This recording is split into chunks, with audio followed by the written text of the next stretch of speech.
继续点关心这站中国快艇并船的事件，造成2个人死亡。因为执法的过程拢无录影，有引起争议。海巡就表示讲，因为咱海巡的这款船较细只，本身就无互船员扎摄影机。未来为着避免争议，会伫船顶互船顶的人配一台摄影机。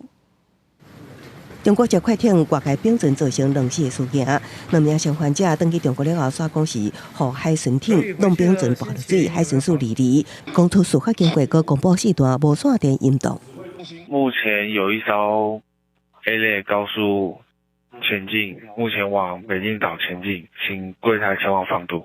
海巡署指出，在是登陆巡逻的 ACP 艇，12点52分接到通报，有中国快艇通过禁海制水域，到北定附近开始作业。CP 艇到了后，依照标准定检作业停驶。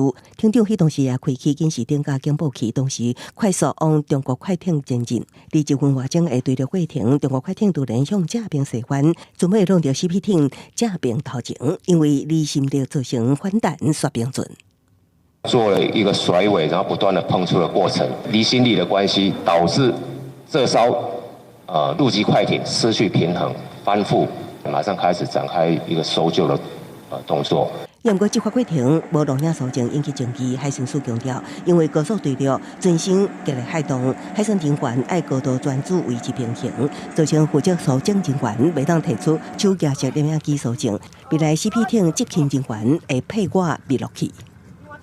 根据我们配备的基准，那 CP 1洞51艇并没有配备密录器，所以同仁没有使用密录器，并没有违反相关的规定。这个案子没有收证影带，并不影响这一个责任归属的判定，因为还有相关的人证。 跟市政对中国渔民解讲，船防弄并，金门地检署离发布新闻稿5点说明，其中一个人讲2船有发生烧弄，另外一个人是讲无感觉轰弄。新闻过程专程录音录影，2个人对于海巡队执行定数都表示无意见。这2位都有经过海巡署以及本署检察官讯问而且本署检察官讯问的时候有全程录音录影。发生了不幸的死亡案件，这个是令人遗憾的。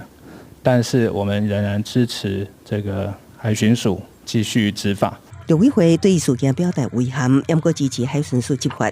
海巡署也表示，114年会丢拨3061区闭路器，115年到117年是逐年会丢拨240区闭路器，让每一位执勤同仁拢有闭路器会当使用。记者综合报道。